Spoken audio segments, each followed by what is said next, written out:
Assalamualaikum warahmatullahi wabarakatuh. Selamat siang, rekan-rekan mahasiswa. Mudah-mudahan kita bisa mengikuti perkuliahan ini dengan semangat, walaupun di era pandemi.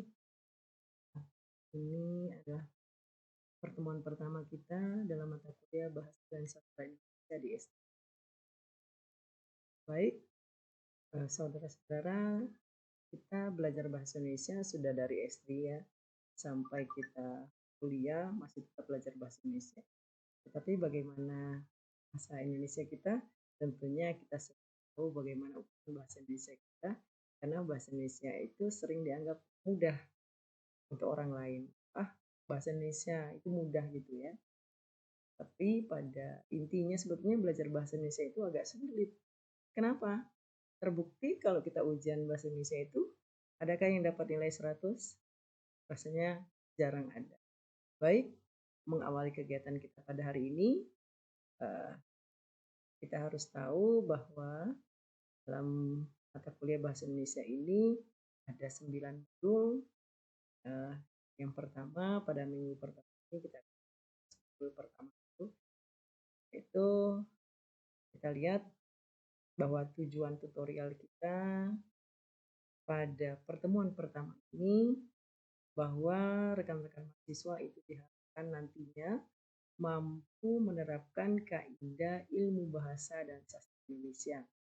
Dan setelah selesai pertemuan pertama ini ada kompetensi khusus yang harus dicapai. Yang pertama, bisa menjelaskan pengertian bahasa, ciri bahasa manusia, kemudian bisa menjelaskan fungsi bahasa, masyarakat bahasa, dan terakhir bisa menjelaskan bagaimana sebetulnya variasi bahasa. Berikutnya, di sini ada konsep pengertian. Bahasa itu adalah sistem lambang bunyi yang arbitrer yang digunakan oleh para anggota kelompok sosial untuk bekerja sama, berkomunikasi, dan mengidentifikasi diri. Ini pendapat dari Harimurti Krisdayanti.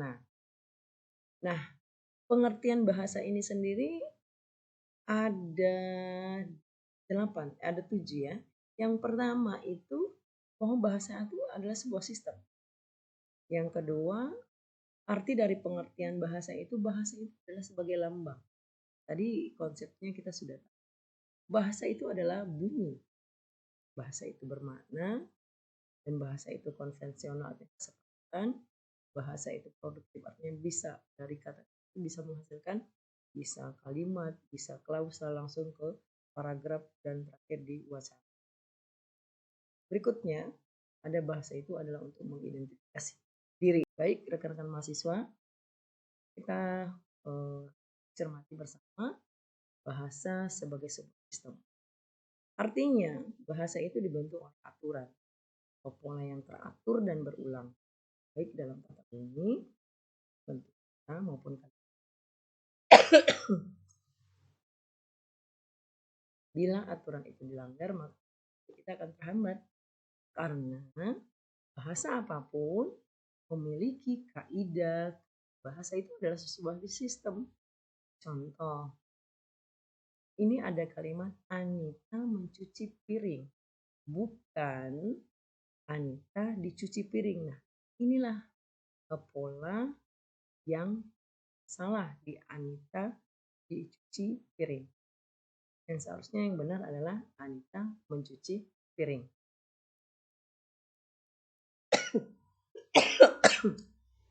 Berikutnya, bahasa sebagai lambang. Lambang di sini merupakan tanda yang diberikan oleh suatu kelompok sosial berdasarkan perjanjian, dan untuk memahaminya itu perlu dipelajari. Satuan-satuan bahasa misalnya ada kata atau lambang, simbol. Lambang bahasa ini diwujudkan dalam bentuk bunyi berupa satuan bahasa, kata atau gabungan. Nah, untuk mempelajari hal ini kita harus tahu ya. Hanya di situ untuk memahami kata dan gabung kata perlu dipelajari. Berikutnya, bahwa bahasa itu bermakna. Mengapa dikatakan bahwa itu bermakna? Bahwa bahasa adalah sistem lambang yang berwujud bunyi atau ujar. Lambang itu mengandung konsep, ide, atau gaya. Bahwa kesimpulannya begini, bahwa bahasa itu memiliki makna. Oleh karena itu, bentuk-bentuk bunyi yang tidak bermakna bukanlah bahasa. Berikutnya, bahasa itu adalah konvensional.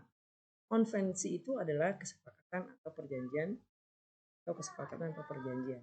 Nah, bahasa bersifat konvensional artinya penggunaan lambang bunyi untuk suatu konsep tertentu berdasarkan kesepakatan antara masyarakat dan masyarakat pemakai bahasa. Nah, contoh, sebuah bangunan yang difungsikan sebagai tempat tinggal dilambangkan dengan bunyi rumah.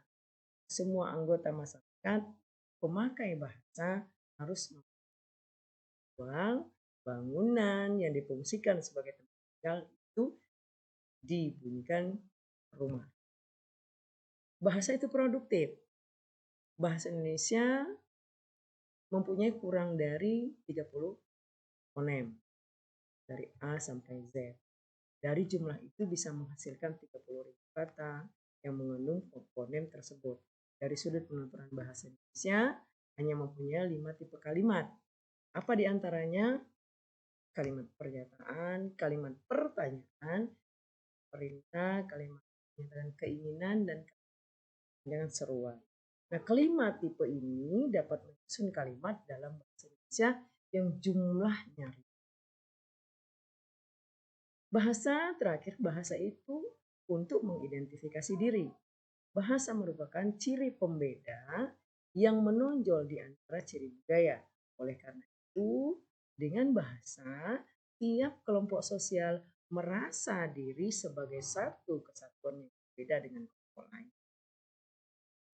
Ciri bahasa manusia. Apa sih sebetulnya ciri bahasa manusia? Bahasa manusia itu memiliki 7 ciri. Satu, bahasa manusia memiliki sistem terpisah namun saling terkait, baik pada bunyi atau pada tata bunyi, tata bahasa maupun isyarat. Yang kedua, bahasa manusia memungkinkan terkomunikasinya hal-hal baru.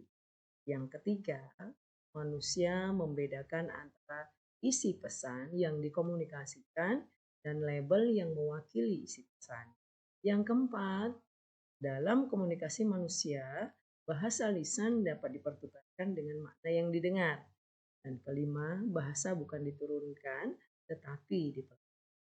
Yang keenam, bahasa merupakan sesuatu yang diutarakan dan dapat merujuk pada masa lampau dan masa yang akan.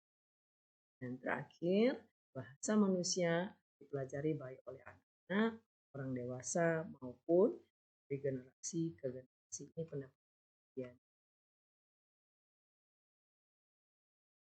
Fungsi bahasa itu adalah sebagai fungsi bahasa secara umum adalah sebagai alat sosial, sedangkan fungsi khususnya itu bisa emotif, referensial, politik, dan baik. Saudara-saudara, ini silakan kalau ada saya beri mengucapkan salam.